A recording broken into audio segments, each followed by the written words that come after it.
अस्सलाम वालेकुम। आज हम चैप्टर 2 स्पेसिफिक रिलीफ एक्ट को डिस्कस करेंगे।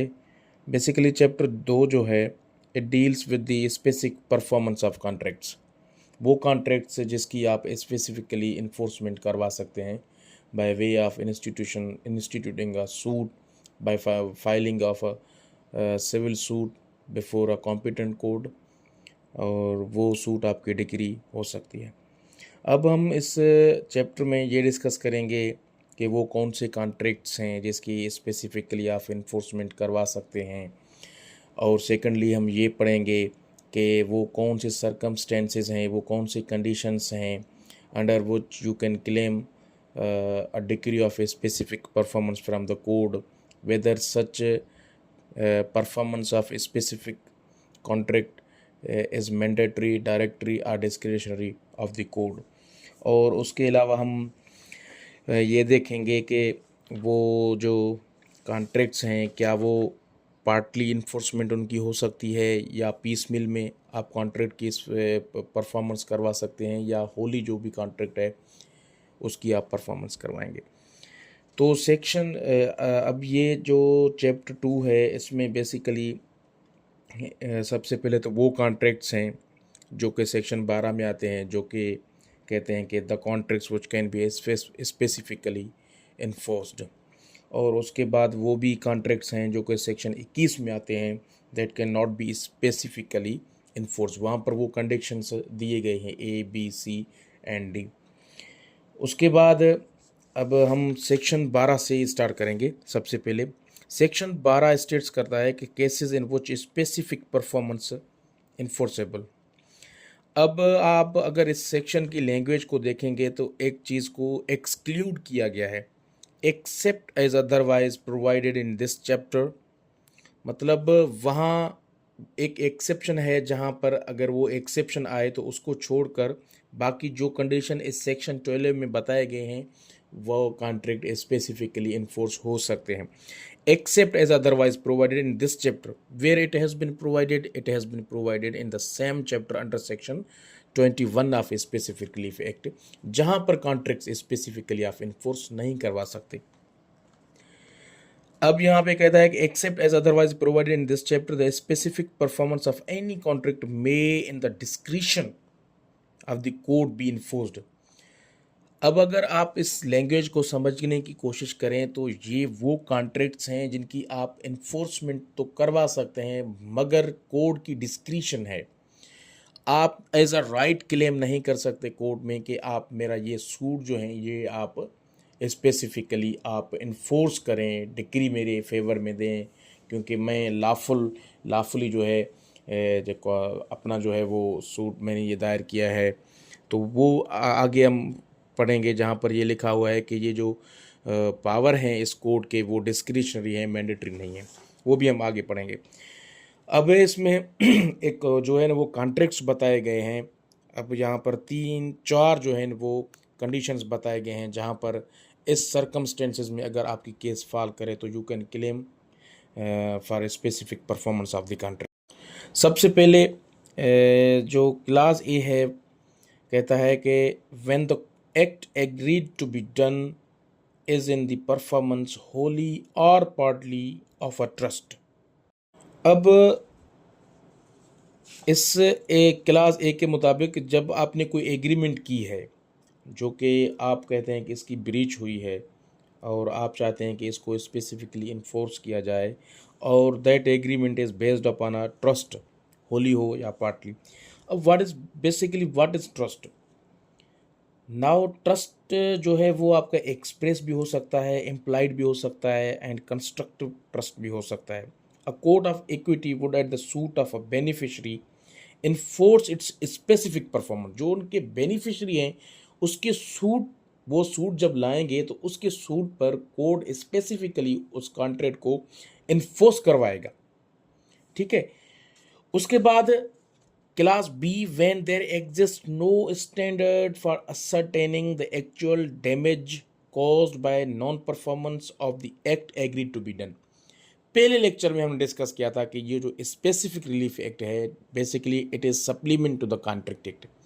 Under Contract Act, for the breach of contract, one can claim only the compensation and damages from the party at default.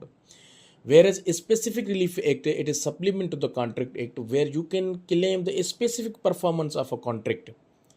If you prove before the court that the party with whom I have made the agreement, I have made the contract, he has breached the contract, he has not performed the contract timely or he refuses to perform the contract, तो आप वहां पर suit दाखिल कर सकते हैं।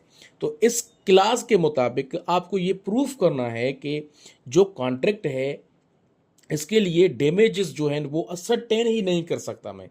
ये एक ऐसे इस किस्म का कॉन्ट्रैक्ट है जो अगर आप इन्फोर्स नहीं करवाएंगे तो इसकी डैमेजेस मेरे पल्ले पड़ेंगे ही नहीं, मुझे ये डैमेजेस चाहिए ही नहीं, मैं असरटेन ही नहीं कर सकता।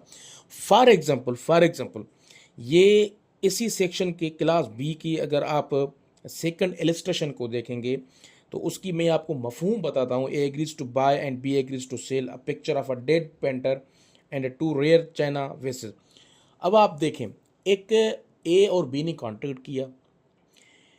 ए ने बी को कहा कि मैं आपको एक पिक्चर बना के दूंगा, ठीक है, एक पिक्चर था और वो पिक्चर उसने जो है ना वो बी का बनाया, कोई पिक्चर वगैरह था, और वो जो पिक्चर है जो पेंट है वो एक डेड, अब जो जिसने बनाया वो तो गया, मर गया, खप गया।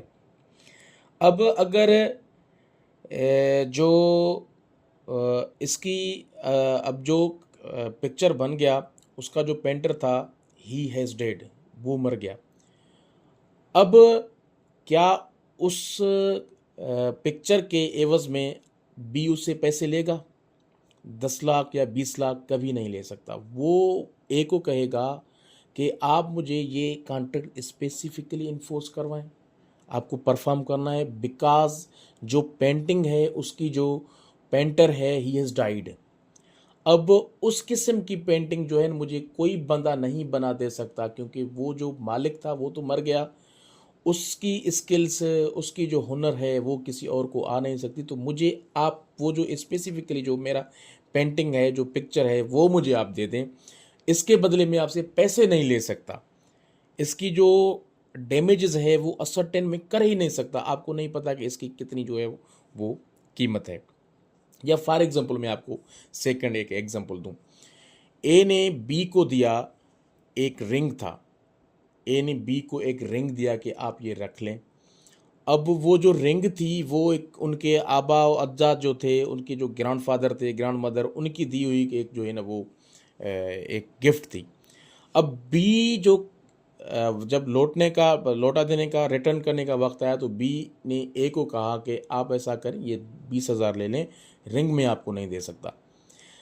तो ए ने कहा कि भाई आपको ये एक महज एक रिंग लगती है, मगर ये जो रिंग है ये एक गिफ्ट है जो मेरे ग्रैंडफादर या ग्रैंड मदर या किसी ने मुझे दिया, जो अब वो मर कब गया उसकी निशानी है। ये मैं आपको वापस, ये मैं आपको कैसे दे सकता हूँ? आप मुझे 10,000 क्या, अगर 10 लाख भी देंगे तो मैं आपसे नहीं लूँगा।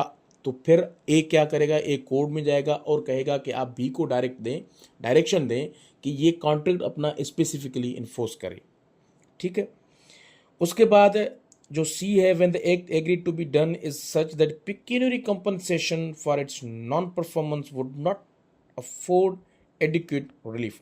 अब pecuniary compensation means monetary compensation, एक ऐसा कॉन्ट्रैक्ट जहां पर अगर जो पार्टी डिफॉल्ट पे है, आप वो पैसे आपको दे रहा है उसके बदले 10 लाख या 20 लाख, तो आप कहते हैं कि ये जो पेक्यूनियरी कंपनसेशन है for non performance of contract, ये एडिक्वेट मेरे लिए नहीं है, एडिक्वेट रिलीफ है ही नहीं।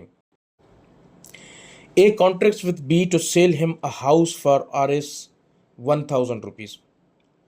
अब ए ने कॉन्ट्रैक्ट किया कि बी के साथ कि मैं आपको अपना ये घर दूंगा और आप मुझे 1,000 रुपये देंगे। अब ए बाद में जो है ना वो रिफ्यूज़ कर रहा है, कह के जगह तो मैं आपको नहीं दूंगा, आप 1,000 ही ले लें, 2,000 ही ले लें, 3,000 ही ले लें।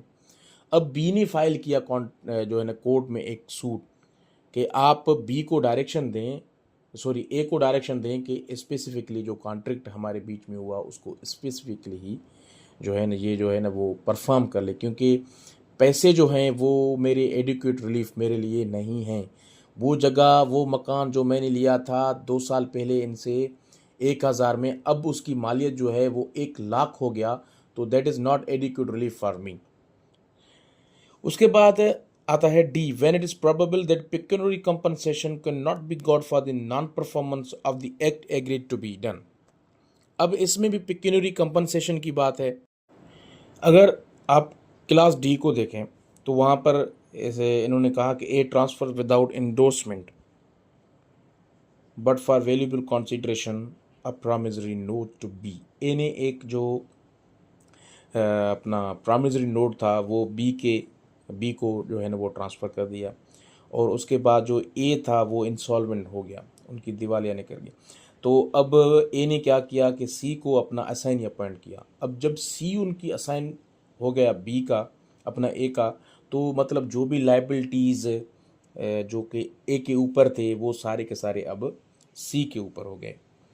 तो अब जो बी है जिसके हक में वैल्यूएबल जो अपना प्रॉमिसरी नोट जो ट्रांसफ़र किया था ए ने, तो अब बी जो है वो सूट ला सकता है सी के खिलाफ कि आप मुझे ये इंडोर्स करके दें, जो प्रॉमिसरी नोट था वो मुझे इंडोर्स करके दें, और इसके लिए मैं जो कंपनसेशन जो है पेक्यूनियरी कंपनसेशन वो मैं आपसे नहीं ले सकता, वो मेरे लिए कोई मायना नहीं रखता। आप मुझे ये जो प्रॉमिसरी नोट है मेरा, वही मुझे जो है ना आप एंडोर्समेंट करके दें। तो ये सेक्शन 12 था। अब इसके साथ जो हम अपना पढ़ेंगे सेक्शन जो है ना वो 22 पढ़ेंगे। सेक्शन 22 में दरअसल क्या कहा गया, ये that is very very important, जो हम सेक्शन 12 के साथ मिलकर पढ़ेंगे तो आपको समझ में आएगा कि whether specific performance of a contract और enforcement of a contract is a discretionary और मैंडेटरी। अब सेक्शन 22 को अगर हम देखें तो कहता है कि the jurisdiction to decree specific performance is discretionary.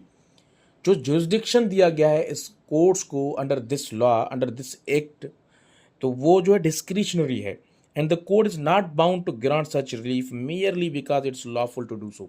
आप कोर्ट को ये नहीं कह सकते कि सर मैंने ये प्रूव कर दिया कि आप देखें ये कॉन्ट्रैक्ट की ब्रीच हो गई है, अब मैं लॉफुल ओनर हूँ, या लॉफुली मैं आया हूँ, विद क्लीन हैंड्स आया हूँ, and now you are bound to decree the suit. No no no, it is discretion of the court, and the court is not bound to decree your suit on that ground that you have come within clean hands or you are and the court is lawful to do so, but the discretion, अब आगे एक exception दिया गया है, एक जो है ना वो बाउंड्री फिक्स की गई है, but the discretion of the court is not arbitrary but sound and reasonable, guided by the judicial principle and capable of correction by court of appeal.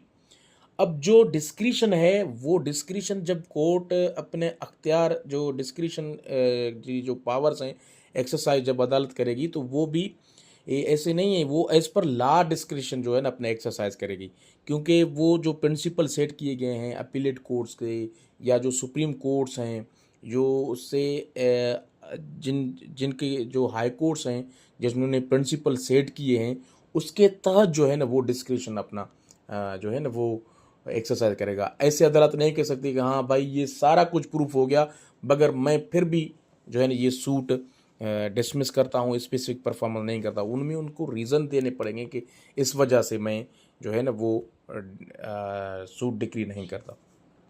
अब इस सेक्शन 22 में ये भी बताया गया कि following are the cases in which the court may properly exercise a discretion not to decree specific performance. वो कौन से हालात हैं where the circumstances under which the contract made are such as to give plaintiff an unfair advantage over the defendant, जहाँ पर plaintiff को unfair advantage दिया जाए though there may be no fraud or misrepresentation।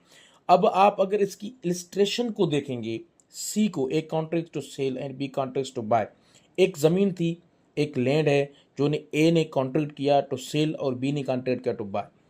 To protect the land from floods, it is necessary for its owner to maintain an expensive embankment।